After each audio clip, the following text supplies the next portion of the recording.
Some people think we're crazy and some people think we're brave.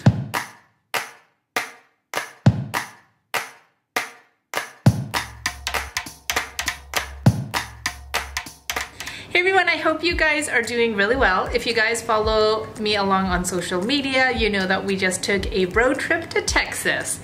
And we actually take quite a few road trips, and every time we say we're going on a road trip, we always get either, oh my gosh, you guys are crazy, or, oh my gosh, that's so fun.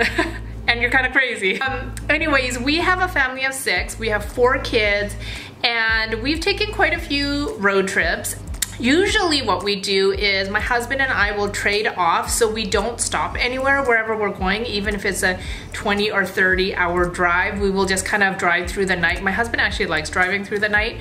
That way we don't lose any time and the kids sleep in the car and stuff like that. This time, because of my back and me not being able to sit up for very long, we actually had to make 2 stops on the way to Texas. We actually had a lot of fun, and I wanted to share with you guys some little tips and hacks and things that I bought that made the trip a lot easier. So from here to Texas, it's about 22 hours-ish. So we split it into 2 days of driving. And before we even left, I ordered a couple of things off of Amazon that had high reviews and I thought would just kind of help the travel packing part of it. So I wanted to show you guys that stuff real quick. So these came in sets of 2. If you had an iPad or something, you can put in here. Our kids don't have their own iPads, but you could put it in there, and there is stuff for like pens or toys. There's like a little water bottle pouch, and then there's these ones, and then the ones in the back look a little bit different, but we already clipped them. Oh, okay, so this one, I thought I ordered 2 sets of the same thing, but that has the iPad pouch. Sorry, it's so bright, we can't see. And this has like a big zipper pouch on the bottom, which actually isn't bad for them because they can put their books in there. And then I have my Dr. Tushy. And then I have my little phone clip holder. We've ordered these a couple of times just because they're super helpful. Then I just got this because it had really high ratings on Amazon. And if you guys have a minivan, you know how deep it is. So our suitcases, they're like the full-size suitcases. They come up to about here. And we end up just stacking a whole bunch on top. But I thought this is kind of genius because then if the kids need something, they can reach back and get it. So we're gonna fill this with extra flip-flops in one of them. You can put like a big water bottle or something in there, and then we're gonna put snacks in this one and like books in this one. So I thought that was super convenient. That way it stays up top, and then even if you pull the suitcases out, all that stuff will stay. So this is, I'm really excited about this. Now the pouches in the back and the pouches in front of the kids are just gonna stay in there permanently now because I loved them and I felt like it made a lot of things easier. So now in the back pouches, I have a blanket and I have little kind of like sweatshirt-y types of things for the kids in case it gets cold. And for my younger son, I have an extra pair of shoes because for some reason we always lose shoes everywhere we go. Oh, and another thing I wanted to show you guys was how I packed, and I made a packing hack video a while ago, and so many people have messaged me since that video saying, hey, I used that packing hack. It's amazing, especially if you have a lot of kids or if you have little kids or if you're gone for a long time. So I'm gonna show you guys those packing hacks right here too. What I do is I use Ziploc bags and I write my kids' names on it, and the outfit for the day is in the Ziploc bag, including underwear, shirt, top, and if there's a hair accessory, it'll go in there as well. And then when we are done from our trip, all those Ziploc bags just get stored in here for next time. So that is one helpful tip. The other thing is I always take a huge nylon laundry bag and I hang it in whatever bathroom we're staying in, so all of our dirty laundry goes in there. And eventually what ends up happening is one of these whole sections will just be the laundry bag full of dirty clothes to come home.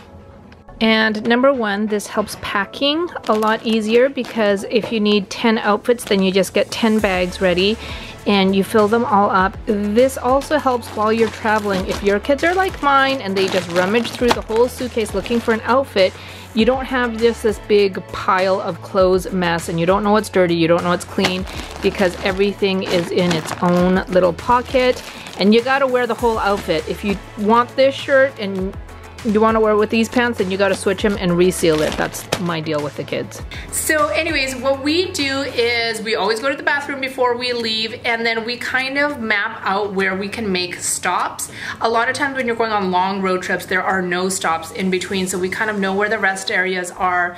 We know where the little towns are where we can get gas and everything like that. My husband and I basically, even if we're like not even half a tank empty, if we see a gas station, we'll fill up just because. And then we kind of make like fun games in the car. We rotate. If you have kids that are old enough to sit in the front seat, we also will rotate like parents. So once in a while a kid gets to sit in the front and navigate. And then usually it's my husband, he'll sit in the way back of the minivan and play games with the kids and stuff like that. And that was really fun. This time we kind of gave them like fun money to spend along the way. Whether that's like $5 or $10, it's kind of fun because they gotta make a decision. Am I gonna buy a trinkety thing here? Am I gonna save it for something else at the next stop? One of the stops was like this touristy little shoppy thing. It was closed, but there was this really cool old kind of rundown teepee, and we just kind of let the kids run around and play tag and stuff like that. And then when we got to Texas, you guys, we had so much fun. We got to go through these amazing caverns, which I can hardly like step down out of the car. This cavern had 1,000,000 steps, so it was a very challenging, and I had to leave the tour group and make my way by myself at my pace. But we got to see the most amazing caverns. Another thing that we did before we went is I made a whole bunch of playlists on my iTunes. I had like an oldies playlist for me when the kids were asleep. I had like, you know, like Mariah Carey and you know, all the stuff that I listened to when I was younger and I can belt out and sing along to. I had a musical station that I had like Les Mis and Moulin Rouge, all those songs. I had a worship station, which I usually listen to the most of. And then I had a kids station, and then we actually ended up listening to some Audible books too, which was really good because I feel like that's so much better than always like just watching a movie on an iPad or whatever, or it just breaks it up. I mean, if the kids are playing on the iPad or watching a movie or whatever, you know, you can just break it up, especially if it's a long trip where they can still be looking out the window and stuff, but they're like listening to a story. My kids don't have phones or iPads. I have a personal iPad that I use for drawing, but when we go on these long trips, I will download some movies off of Netflix, so you don't need Wi-Fi or anything, and they could watch a movie together. So usually they watch movies in twos because they're sitting like that, and then they'll just take turns watching movies. And one thing I learned was if you use your hotspot on your phone for Wi-Fi on other devices. So I got a notification from Verizon saying, you have run out of hotspot minutes. So I was like, shoot, I didn't know I was gonna get charged because I thought it was unlimited. Yesterday when I went to Verizon to get my husband's phone replaced, he was like, actually you don't run out. It's just saying that you don't have high-speed internet wherever you are, which is kind of great to know. Don't know if that's with every carrier, but at least the Verizon guy told me that. We always go to the car wash and we vacuum everything out, and we just, so we can start with a clean slate, and then before we come home we do that again. So in Texas, right next to my friend's house, my husband and I, we went to the car wash, we vacuumed out all of the crumbs and crud and just cleaned everything out for our trip home. So you're not like crunching every time you get in the car, you know, because road trips, there's a lot of snacks and crackers and stuff like that. And then when we get home, we will clean out the car again. So anyways, we had such a fun time. I wanted to do a vlog of it, but I kind of, people always say they want to see more vlogs, but then when I put up vlogs, no one really watches it. So I think I might have to just kind of do it more this way, where it's like tips and tricks and hacks and then clips of vlogs in between. Let me know what you like better. So the last vlog I put up was kind of like a tidbit and a vlog mixed and kind of smushed together, but not many people watch that either. So I'm trying to learn what's the best way to do videos, what kind of videos, in what style you guys like the best. If you guys have any especially road trip hacks for you and your family, please, please, please let me know. I would love to hear. We might be driving to Chicago next. So I am definitely open to some more tips and tricks and hacks. And you guys, one thing that really encouraged my heart was when we got home. You know, I mean, I'm with my kids 24/7. We homeschool. They're always with me or my husband. We don't have a babysitter. They're just always with us. The amazing thing was, after being in a car that long together, when we got home, everyone didn't just separate and disperse. I feel like for the next week, me and my husband needed to be like, hey, you guys need to give us a little bit of space, because they just wanted to be so close to us because we were in such close proximity.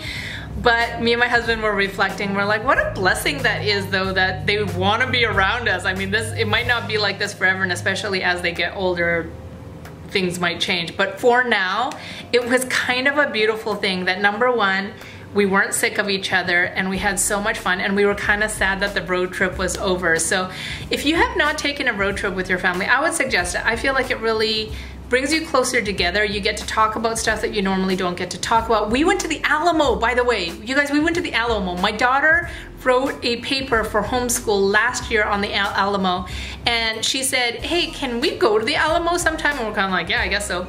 We took her to the Alamo and she got to see what she wrote about. And to me, like, that was like one of the beautiful things about homeschooling, and number one, having the time and ability to go, but also her being able to physically see the things that she's learning about was like so amazing to me. So anyways, that went off on a lot of tangents. Wasn't really a straight line thing of information, but I hope you guys enjoyed that, and I will talk to you guys later. Bye.